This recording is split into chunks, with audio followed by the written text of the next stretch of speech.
Hi guys, welcome back to my channel. It's Angela, and welcome back to Ethony's 31 Days of Tarot 2022 prompts.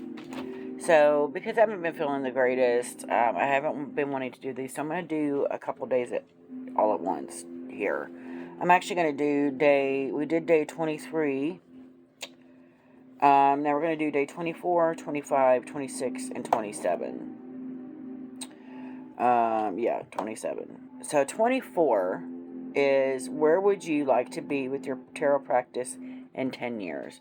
And I've said this before, and I still feel that way, where my tarot practice was kind of like a jumping off point to get me comfortable with mediumship, because that's what I'm supposed to be doing. And I think tarot may have been just a jumping off point for that. And I may not be practicing it in 10 years. I think it's more of a leap of faith kind of thing to get me used to being a medium. So I don't know that I'll be practicing in 10 years, but it would be nice to come back and double check in 10 years to find out if I am still practicing tarot. So that would be answer to day 24. And then day 25 is, what deck... Oh, I read the wrong one. What tarot card do you feel best represents you? Art, meaning, vibe, and why? And I said this in either yesterday or the day before video. I went through the whole card. The best card that represents me, and this is from my Light Seers, is the Eight of Swords. This particular one in particular. Because when I first started my tarot practice, or my spiritual journey, it took me a while to realize, and it didn't dawn on me until I got this deck, that this is how I still saw myself, but this was my reality. And so it helped me move past this specific card by opening up a lot of things that I was trying to leave covered. So in that respect, I will always resonate with this card because, first of all, this was me. And this is the card that helped me move past this. So I'm grateful for it in a kind of a couple of different ways. So that is my answer for, and she looks a lot like I did as like a 17, 18, around there. She reminds me of me, like a picture of me. So that's why it's this particular deck. So that's day 25. So day 26, if you were on a deserted island, which 5 decks do you want to have and why? And all of these decks that I'm picking, and it's decks, period, not tarot decks and oracle decks, or I would have very different answers. Not for the first 3, but the first 3 are tarot decks, and the first one, of course, is my Light Seers. This is my soul deck. I've etched it in this dark teal. This is my soul deck. It's the deck that, no matter what, it will always be with me. It just feels like me. And it's the only deck that I have that I sniff. It's got this like weird, only to me, good smell that smells like calmness. I don't know how else to explain it, but just smelling this deck calms me down. If I'm agitated or upset about something, this deck just calms me down. It's like coming home, this deck. It's like having a best friend that is going to tell you everything that you need to hear like it is. They're not going to sugarcoat anything, but they're not going to do it in a harsh way either. They're going to be nice about it. And that's what I love about this deck. It's the best friend I never knew I needed. And plus the colors in it are just stunning. And everybody has this deck, so I'm not going to go crazy with it. The Devil, my Chariot, my Soul card. And we have the Death card here upside down. And then the Eight of Swords. So that's deck 1. None of these should be a surprise if you guys have been checking on any of the prompts. None of this will be a surprise.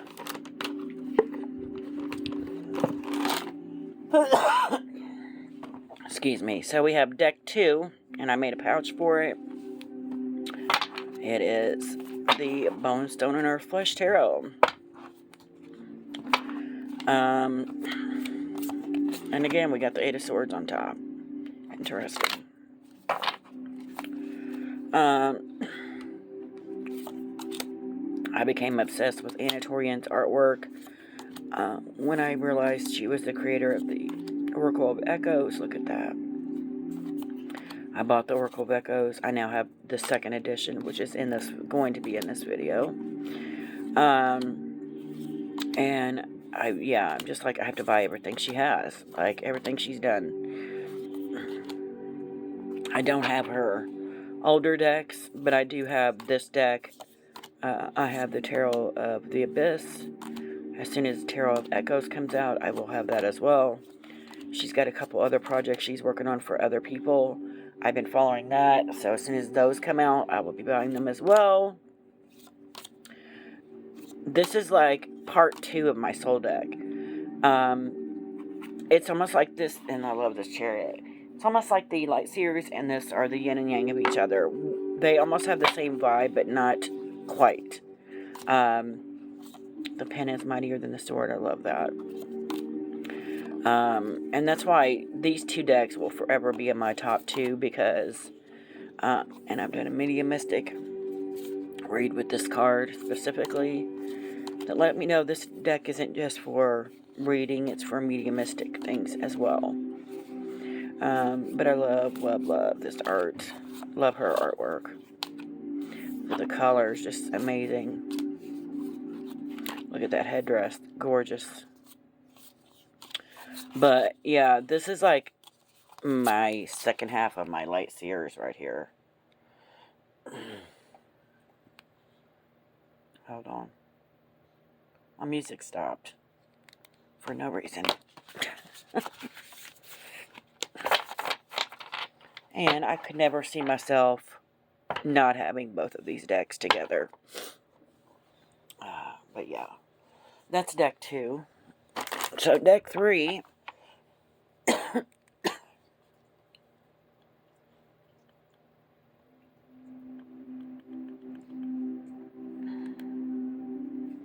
is my Encore Tarot by Cheryl Marchetti. This is one of many decks I have of his, but this is my favorite. It's the Gilded in Red also. These are the backs. This moon card is one of my favorite card in here. It's my favorite moon card, period. Just the freedom in this is just magnificent. I love it. But look at that. And then there's so many other cards in here that's just glorious. And again, this deck feels very decadent to me. That Strength card. I mean, come on. The skies are just glorious.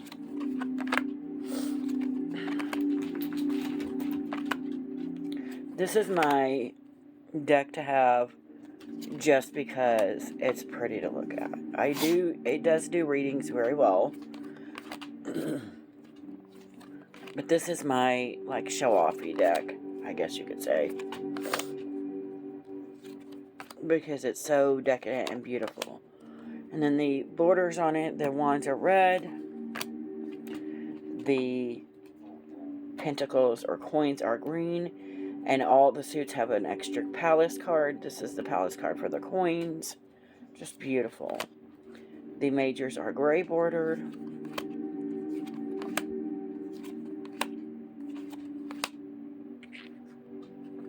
The swords are blue bordered. The cups are like a autumn color border. And there's the 8 of Swords again. Excuse me. But yeah, this is a gorgeous, gorgeous deck. And I could not ever see myself without it.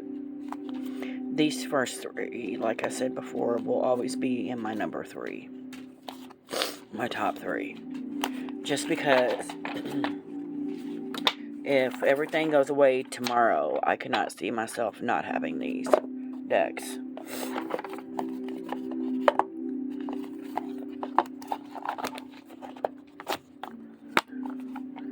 So, now we're going to change it up. Normally I'd have my Stretch Tarot next, or the Tarot of the Abyss next, but we're going to switch it to Oracle cards, because there's only 5 decks in this. So this one would be the Oracle of Echoes. This is the 2nd edition by Anna Christina Turian. Yeah.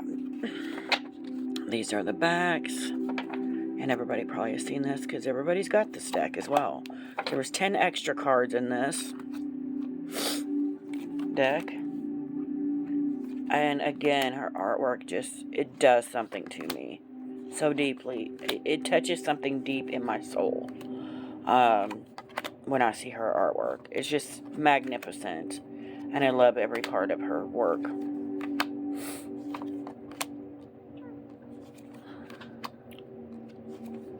And I love the keywords on here. This deck is just magnificent. So, yeah, I can never see myself without this deck.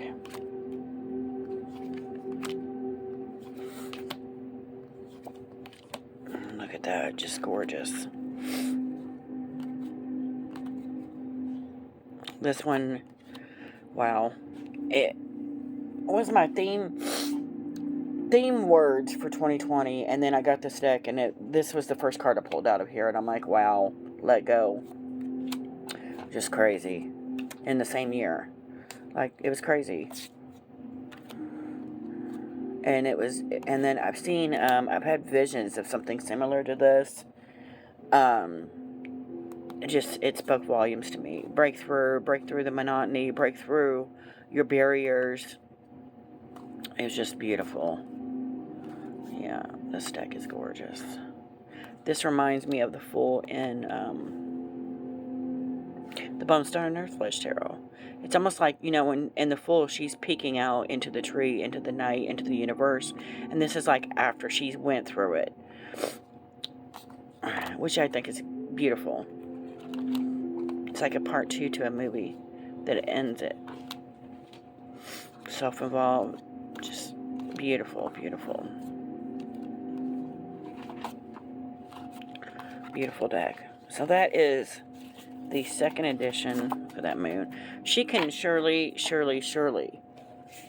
do a moon in a card. I swear, like the Bone Stone and Earthflesh Tarot, there's a few moons, just gorgeous.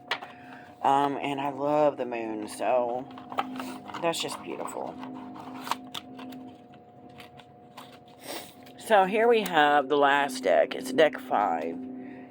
And it is the Secret Pocket, Mildred Payne's Secret Pocket Oracle by Patrick Valenza. These are the backs. This is the bigger edition. The bigger one. This deck is used for mediumistic reads. Pretty much anything mediumistic. It packs a punch.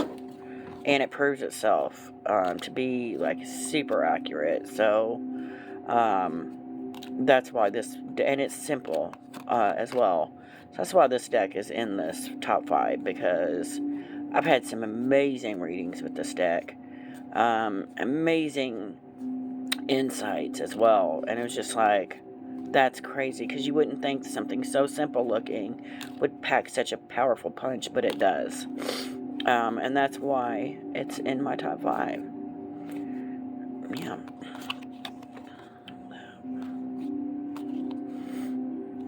Yeah. And I had a thing with the bee in the house. It was crazy.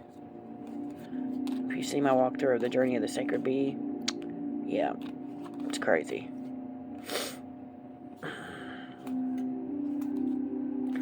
Yeah, that is my top 5.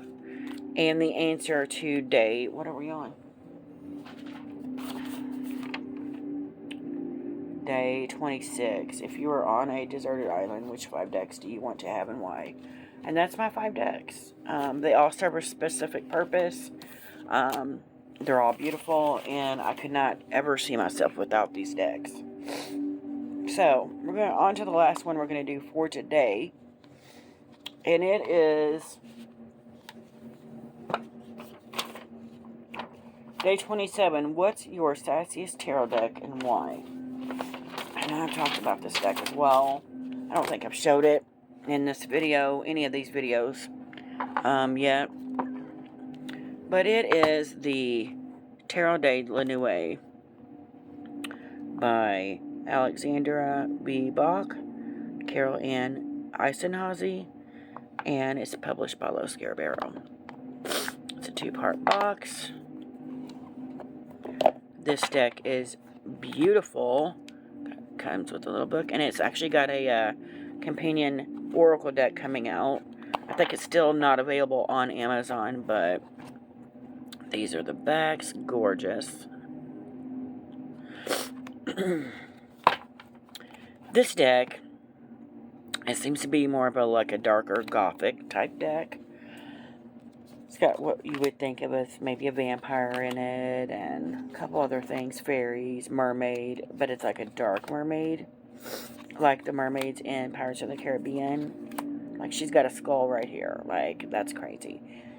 And I almost feel like she's got fangs in there instead of, like, regular teeth. It's another one. Crazy. But this deck, yeah, and there's like a vampire dude. Reminds me of Brad Pitt in Interview with the Vampire. And he's got blood on his mouth. And here's another one. Looks like a vampire. He's got long fingernails. Makeup on. But this deck is one of those decks that's like, yeah, and some of the images are quite harsh, but that's who I am. But this deck is like, there's the devil. This deck is like, we know you know. You know you know. So why are we playing around? It's a very smart-ass deck. It's very, as beautiful as it is, it's very, no-nonsense, very, why are we messing around? Why are we wasting time? You know you know. We know you know. So just take the message and move on. And that's why this is my sassy deck. Because it's kind of a smart ass. But it's gorgeous at the same time. Just utterly beautiful. Look at that sun card. Wow.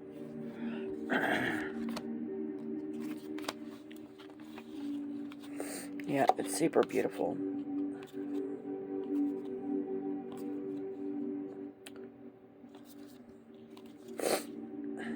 And this deck could be used also for like, and that's an extra card in there, creating a story. There's another little mermaid.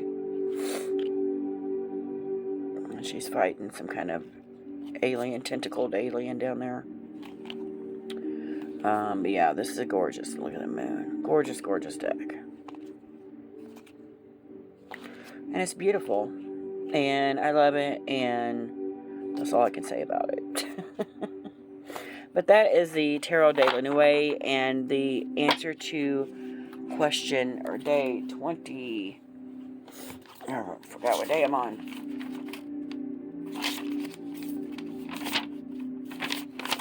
Day 27. What's your sassiest tarot deck and why? So that would be the Tarot de la Nuit. So I think I'm going to leave it there. I'm starting to get a little fuzzy again. If you guys like this video, give me a thumbs up. If you want to see more, please subscribe. And don't forget to hit that notification button so you're alerted to any future videos. And you guys have a good night.